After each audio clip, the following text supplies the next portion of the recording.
ಗಾಳಿ ಸ್ಥಳವನ್ನು ಆಕ್ರಮಿಸಿಕೊಳ್ಳುತ್ತದೆ ಎಂಬುದನ್ನು ಈ ಪ್ರಯೋಗದ ಮೂಲಕ ನೋಡಬಹುದು. ಈ ಬಾಟಲನ್ನು ನೀರಿನೊಳಗೆ ತಳ್ಳುವಾಗ ಅಲ್ಲಿದ್ದ ನೀರು ಗಾಳಿಗೆ ಒತ್ತಡ ಹಾಕಿ ಗಾಳಿಯು ಗ್ಲೌಸ್ ಒಳಗೆ ಹೋಗಿ ತುಂಬಿಕೊಳ್ಳುತ್ತದೆ.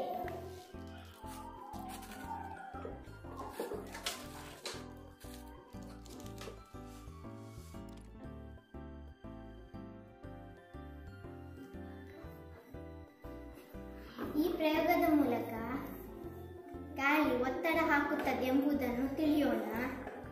ಈಗ ನಾನು ಬಲೂನನ್ನು ಬಾಟಲಿಗೆ ಹಾಕುತ್ತೇನೆ. ಈಗ ಬಲೂನಿಗೆ ಗಾಳಿ ತುಂಬಲು ಪ್ರಯತ್ನಿಸುವ. ಬಾಟಲಿಯ ಕೆಳಗೆ ರಂಧ್ರವನ್ನು ಒಂದನ್ನು ಕೊರೆದು ಈಗ ಗಾಳಿ ತುಂಬಲು ಪ್ರಯತ್ನಿಸುವ. ಬಲೂನ್ನ ಒಳಗೆ ಗಾಳಿ ತುಂಬಿದ ನಂತರ ರಂಧ್ರವನ್ನು ಮುಚ್ಚೋಣ.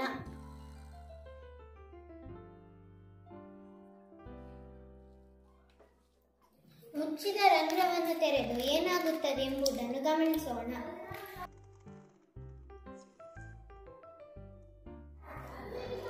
ಹೊರಗಿದ್ದ ಗಾಳಿ ರಂಧ್ರದ ಮೂಲಕ ಪ್ರವೇಶಿಸಿ ಒತ್ತಡ ಹಾಕುತ್ತದೆ. ಬಲೂನ್ನ ಮೇಲೆ ಒತ್ತಡ ಹಾಕಿದಾಗ ಬಲೂನ್ನಲ್ಲಿರುವ ಗಾಳಿ ಹೊರಹೋಯಿತು.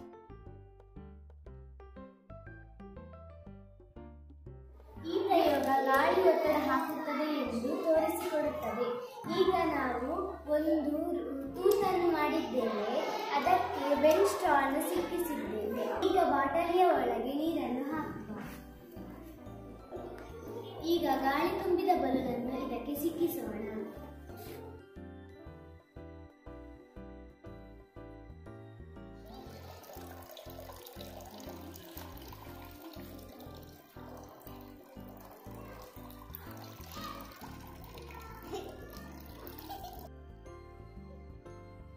ಬಲೂನ್ನ ಒಳಗೆ ಇದ್ದ ಗಾಳಿಯು ನೀರಿನ ಮೇಲೆ ಒತ್ತಡ ಹಾಕಿ ಸ್ಟ್ರಾನ ಮೂಲಕ ಕೆಳಗೆ ಬೀಳಿತು.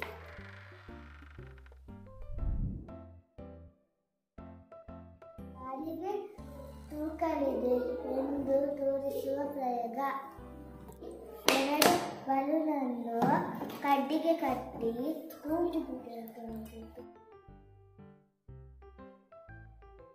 ಬಲೂನಲ್ಲಿ ಒಂದರಲ್ಲಿ ಗಾಳಿ ಉಂಟು, ಒಂದರಲ್ಲಿ ಗಾಳಿ ಇಲ್ಲ. ಬಿಟ್ಟಾಗ ಏನಾಗುತ್ತದೆ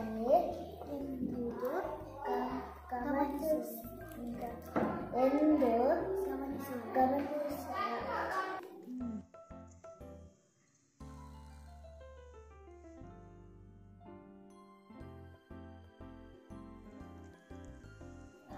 ಗಾಳಿಗಿರುವ ಬಲೂನು ತೂಕವಿದೆ ಹಾಗೆ ಆದರೆ ಕೆಳಗಿದೆ.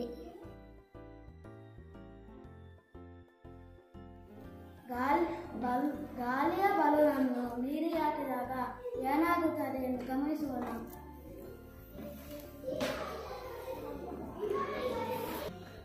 ಗಾಳಿ ತುಂಬಿರುವ ಬಲೂನು ನೀರಿನಲ್ಲಿ ತೇಲುತ್ತಿದೆ. ನೀರಿನ ಸಾಂದ್ರತೆಗಿಂತ ಗಾಳಿಯ ಸಾಂದ್ರತೆ ಕಡಿಮೆ, ಹಾಗಾಗಿ ತೇಲುತ್ತಿದೆ. ಈ ಪ್ರಯೋಗದಿಂದ ನಾವು ಗಾಳಿಗೆ ಒತ್ತಡ ಹಾಕಿದಾಗ ಸಂಕುಚಿತವಾಗುತ್ತದೆ ಎಂದು ತಿಳಿಯೋಣ. ಈ ಎರಡು ಸಿರಿಂಜ್ಗಳ ನಡುವೆ ಇರುವ ಈ ಪೈಪಿನಲ್ಲಿ ಗಾಳಿ ತುಂಬಿದೆ. ಈ ಸಿರಿಂಜ್ಗಳನ್ನು ದೂಡಿದಾಗ ಒತ್ತಡವನ್ನು ಹಾಕಿದಾಗ ಮೆಲ್ಲನೆ ಇದು ಹೊರಗೆ ಬರುತ್ತದೆ.